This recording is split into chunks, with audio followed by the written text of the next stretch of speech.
Assalamualaikum warahmatullahi wabarakatuh. Jumpa lagi dengan saya di YouTube channelnya saya. Nah, kali ini saya akan bercerita tentang dibalik video Kali Banteng. Sudah pernah lihat video saya yang judulnya Kali Banteng? Nah, sebelum saya lanjutkan, jangan lupa ya subscribe, like, dan komen yang sopan untuk video-video di YouTube-nya saya, biar saya semangat bikin video lagi. Nah, saya mulai nih cerita saya. Jadi dulu saya pernah sering marah tentang nama Kali Banteng. Saya pikir itu nama suatu desa atau suatu kota gitu. Tapi ketika saya melihat dengan mata kepala saya sendiri, ternyata Kali Banteng itu nama suatu pemakaman di zaman kolonial Belanda. Tempatnya luas, tapi itu kuburan. Jadi begitu saya lihat, astagfirullah, ternyata ini kuburan. Jadi ceritanya tuh begini, kan waktu itu kita kondangan di rumah kakak saya di Semarang. Nah, Semarang atas gitu ya. Nah, ketika acara udah selesai, terus kita kan pamitan sebelum kita keluar rumah mau pulang nih. Nah, ini yang satu mobil tuh dengan saya tuh, kakak perempuan saya, kemudian putra kakak saya yang nyupirin mobil, kemudian saudara sepupu saya, dan terakhir saya. Jadi satu mobil berempat. Nah, sebelum kita keluar untuk pulang ke Brebes nih, saya dalam hati udah niat, jika nanti dalam perjalanan kita memasuki waktu sholat fardu, saya nanti sholatnya di Brebes aja gitu. Nah, itu saya udah niatnya seperti itu. Jadi kalau sampai di Brebes, nanti saya sholatnya di Brebes kalau sudah sampai di Brebes. Nah, ternyata kakak perempuan saya ini pengen beli oleh-oleh, jadinya kita turun ke Semarang bawah. Nah, muter-muter, kita lupa kalau itu hari Minggu, rata-rata toko pada tutup. Nah, terakhir tempat yang kita singgah itu toko yang berseberangan, letaknya di seberangnya Kali Banteng. Wah, ketika kakak saya lagi belanja, saya kan lihat-lihat gini, loh, itu kan nama Kali Banteng. Ternyata itu tempat pemakaman di zaman kolonial Belanda. Tempatnya luas, tapi kuburan.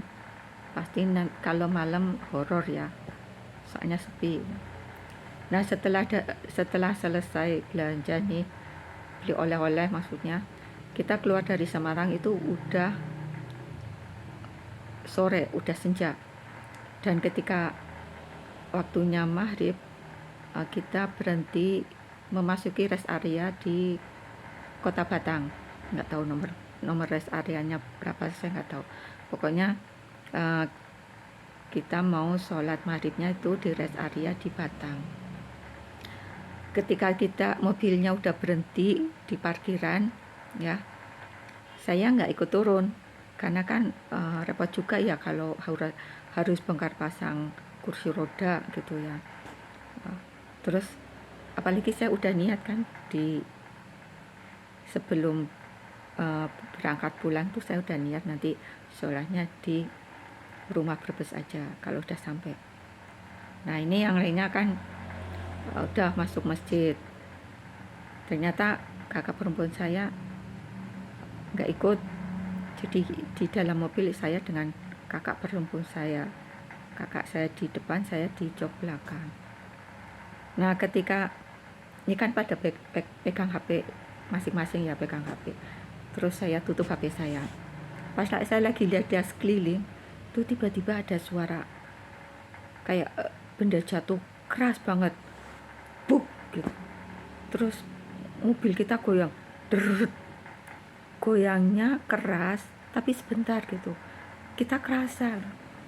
Terus saya tanya kakak saya yang duduk depan, kerasa orang, pakai bahasa Jawa dulu ya, nanti saya translatekan. Kerasa orang mau bilek goyang. Nah, bahasa Indonesianya, terasa enggak tadi mobilnya goyang? Kakak saya jawab, iya, barangkali gempa. Terus saya ambil HP, saya cari berita tentang gempa pada hari itu. Tidak ada. Bahkan keesokan harinya ketika saya cari lagi berita tentang gempa pada sore kemarin, nggak ada berita tentang gempa. Akhirnya saya nengok ke belakang mobil, sepi, nggak ada siapa-siapa. Di tempat parkiran udah sepi gitu. Terus akhirnya saya nih udah mulai, aduh apa ya tadi, kok suara benda jauh tuh keras sekali, buk gitu. Terus drrrrt, mobil kita goyang tuh, kayak goncang gitu. Tapi sebentar, cuman keras sekali, kerasnya. Hanya saya, ya Allah, ini tadi apa yang sedang terjadi? Kok saya lihat nggak ada apa-apa, tapi saya kerasa ada benda jatuh keras, terus mobil goyang gitu. Terus sebetulnya ada apa? Nah, saya doa moga-moga nanti perjalanan pulang ke Brebes tuh lancar, nggak terjadi apa-apa. Nah, setelah pada sholat maghrib semua kan pada masuk begitu, terus meneruskan perjalanan sampai ke Brebes. Nah, di Brebes saya cerita lagi ke kakak perempuan saya yang lain.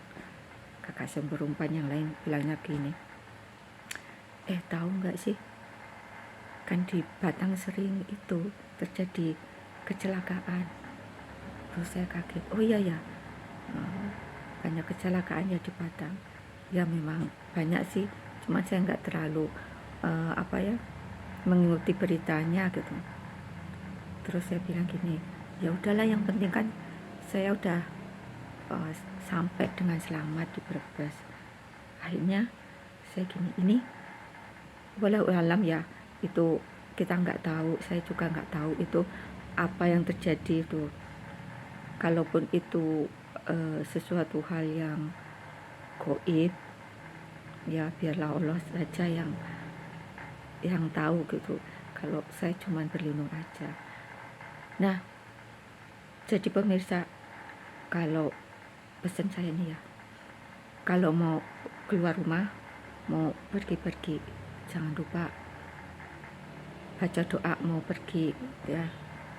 Jadi kita kan nggak tahu nanti di perjalanan kita lancar apa enggak, kita bertemu dengan apa, kan kita nggak tahu. Lebih baik kita sebelum kita keluar rumah, kita niatkan minta tolong perlindungan pada Allah ya. Pasti udah pada hafal kan doa mau keluar rumah, mau pergi, pasti udah hafal ya. Nah, itu cerita dibalik video Kali Banteng. Saya sih nggak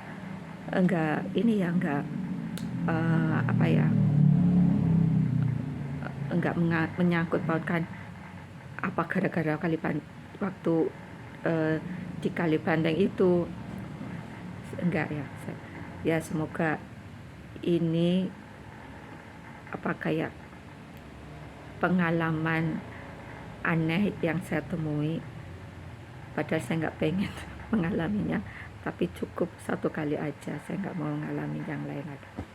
Nah, begitu cerita di balik video Kali Banteng. Semoga ada hikmah yang bisa diambil dari pemirsa semua. Nah, sampai jumpa lagi ya di video saya berikutnya. Assalamualaikum warahmatullahi wabarakatuh.